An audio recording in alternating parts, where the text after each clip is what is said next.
Hello everybody, welcome to another daily dose of gaming news and all that good stuff.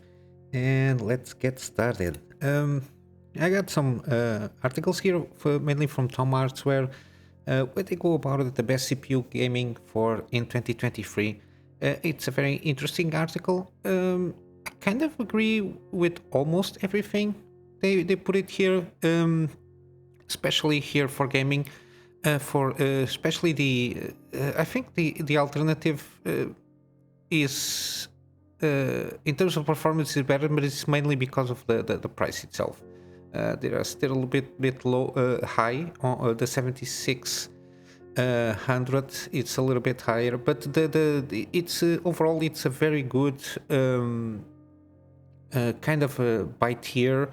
Regarding the CPUs here, they are basically almost last gen, except for the best budgets and entry levels. They are still from previous generations. I think the budget CPU, in terms of Ryzen 5, the X version, it's better one. Then even though this one is a good one, but I think the price itself, the difference, it's this one, it's the X version, sorry, it's better than the non X version, and the G version, just forget it, don't buy that one. It's preferable to buy this one, because even though this I think has the iGPU, the performance is way lower than the 5600. Where is it? Yeah, high performance value best GPU. This one it's very good. 70. I think that the 600K I think gives kind of similar performance. I think it's locked. I'm not sure. But the 5800X 3D is still a good value if you get it at the discount and everything. It's a very good option here still for AM4 platform. Sorry, it's a lot of numberings in this morning, but yeah, I think overall it's a very good kind of guide for you to have like an idea of which CPUs you can handle. But even if you just play games and you are considering playing like 1080p, I think even the 5600X is a good option with a combined, I don't know, with the 6600 or 6650 XT GPU from AMD. It's a very good combo. If you're not playing like competitive and wanted to reach like 500 FPS in the game, I think 1080p 5600X and like 6650 XT GPU, if they are cheap, they are very well performance wise. Or even the alternative version for me, it's being the Intel, the 750 or maximum the 770, but the 750, it's a very good performer. It even performs well in 1440p. The Intel, it's pulling up very good on their gaming drivers for the X9, even for older games and everything. They are going to get very well on the performance on gaming, and even on applications production wise, they deal very well from what I can tell. But yeah, it's the main tricky thing when you start seeing like CPUs stuff for gaming. Usually you see it a lot of it combined with the 4090 now. Basically because when they test CPUs, they try to create the conditions where the CPU is the bottleneck of the system. That's why you see, for example, combined with the 4090, usually it's like 1080p with lower graphic settings, so it can the GPU and all the system can push the CPU to do its limits.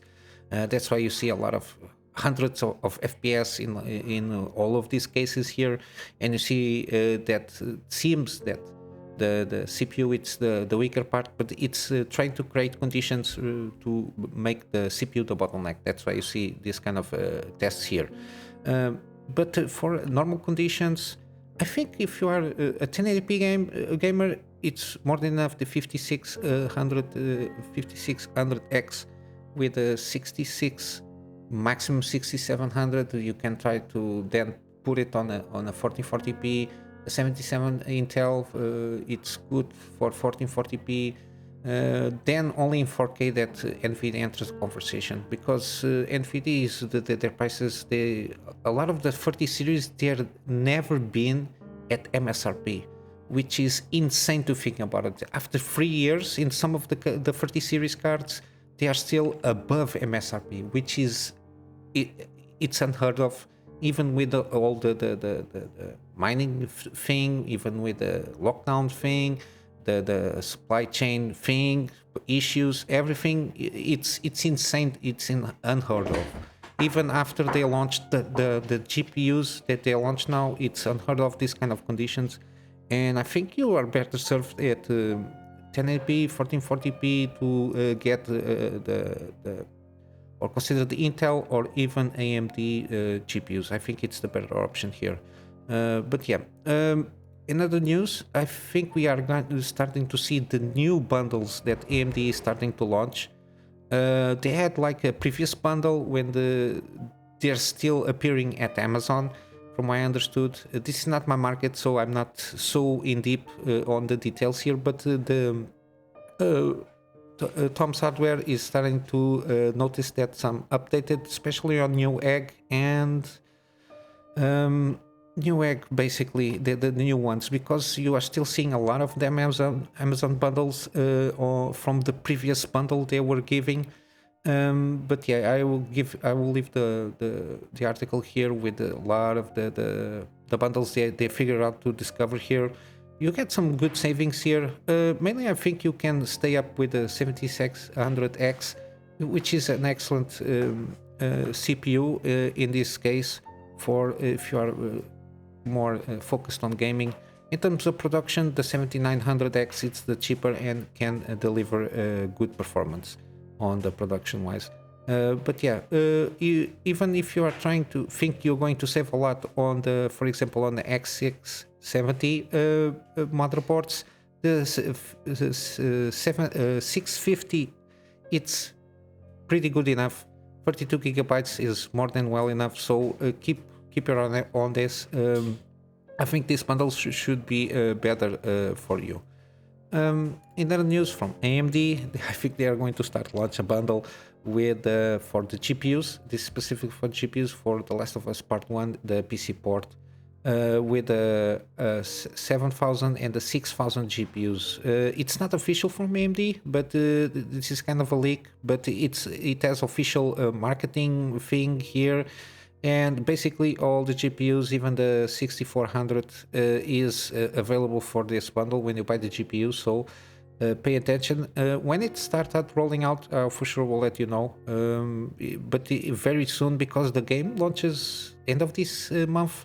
So they like between this week for sure, we will launch this bundle of the GPU. So if you're thinking on buying one, at least you get one game for free, and then another game here with the CPUs, motherboard, and RAM combos, which is a good one. It's a way to push a little bit on the selling point.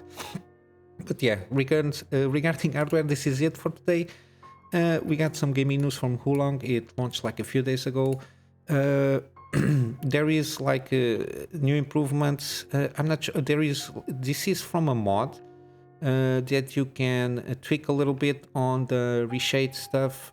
Some of them, they remove like fog, so to improve more performance. But yeah, graphic wise, doesn't look that good. And there is like some reshaders for coloring and everything. As you can see, it has some tints, different tints here and there. But yeah, it's I will leave it here for you to check out. It improves a little bit more on the shadows, anti-aliasing, and performance-wise, because I think it's a little bit stuttery, and usually it's particles and everything. I think it's these game engines.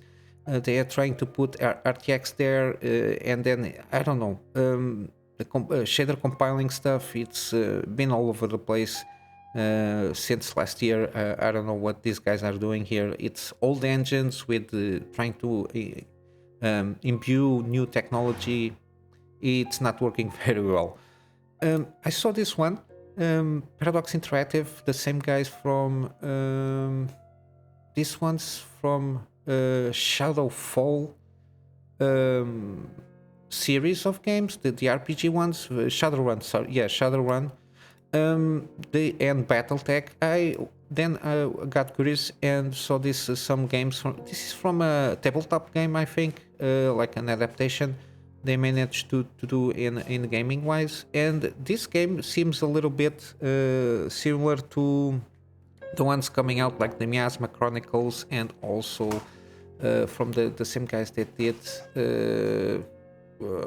the one that it is. I'm sorry, I forget the top of my head the exact name of the game, but it's like you got. It's a setting. It's like Indiana Jones style thing here. The style they're going about it's like cartoonish, but it's very interesting and seems good. It seems a lot of bantering between the players here and how you go about it with squad and missions. And you got like the first phase is like infiltration wise. You try to put your squad mates in different positions and try to even eliminate them, the ones like the loose ends or the guys that are in the periphery, and then you can position yourself to get the turn-based combat on the main group of enemies. It has all the things that I like. I watched the two videos, the trailer. It's kind of funny, and they did it like a gameplay first look. It's like 4 or 5 minutes, and then you get a more good impression of how it's going to play. It has like, okay, the XCOM strategy thing here. You get your teammates, for sure. You get to launch missions. You go about in the map. You got a lot of stuff that you could like, from even like weapon mods, ability stuff. It seems very, very promising. I will keep my eye on it. I've, if I'm not mistaken, already wishlisted on Steam, and I will keep an eye on this one. Seems very good. Talking about games and deals, we got Namecom Games publisher here, the same guys from Steel Rising that published the Shrinking City. I ignored a lot of games. Usually it's because they populate too much in my feeds, and some of them it's not for me. I'm not listening, or sometimes they are not good, and I just ignore them. But for example, from Namecom, they were going to launch Test Drive Unlimited. I played the second one, Test Drive Unlimited 2, and I like how the gameplay and how the game works here. I still didn't manage to get this one, to play this one. When I have my PC, for sure I will give it a try. But yeah, you got a lot of games here from this kind of series, the World Racing series, the Rally series. You got a lot of decent games here, at least my perspective. They are good games because usually they have good feedback. And except for the last one, the Brawl, the Ogre one, which I had it here ignored. I think it's not that good. Yeah, the last one from Blood Bowl, that's it. The third one, I think it's not that good. But yeah, this one. But yeah, I've got these deals here from Namecom. They have some good games here, just to check it out. And there is like the daily deal, but ends on the 13th, which is The Observer. It's System Redux. I think it's a new version. I think an updated version. But yeah, it's a very excellent game from what I see.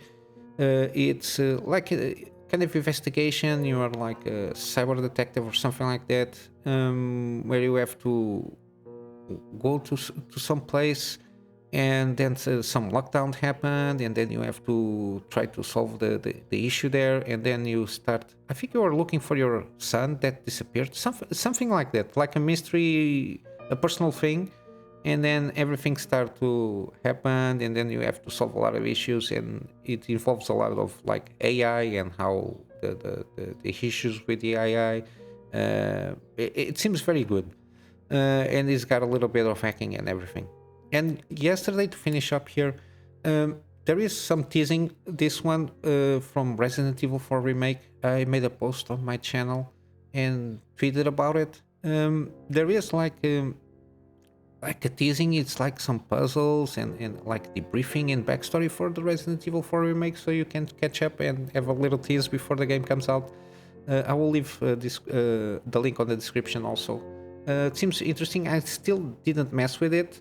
I might be doing this during the today to see what this is all about, and if they have anything interesting, I will let you know. Or if somebody in the meantime just gives flash news regarding this, I for sure will let you know. And basically, this is it for today. Don't want to overextend too much, and I'm going to wrap up with my GoGetFundMe. So for me to get upgrade my PC to get better and more content for my private clients, and starting also doing some video stuff for them, and of course in my free spare time. Continue doing the daily videos, improving my quality, and doing some scripted content in some like subjects that I like to talk about, and resuming my gameplay series. And with all that said, guys, I hope you have a wonderful day. I will see you in the next one. So till then, Kunamy Master out.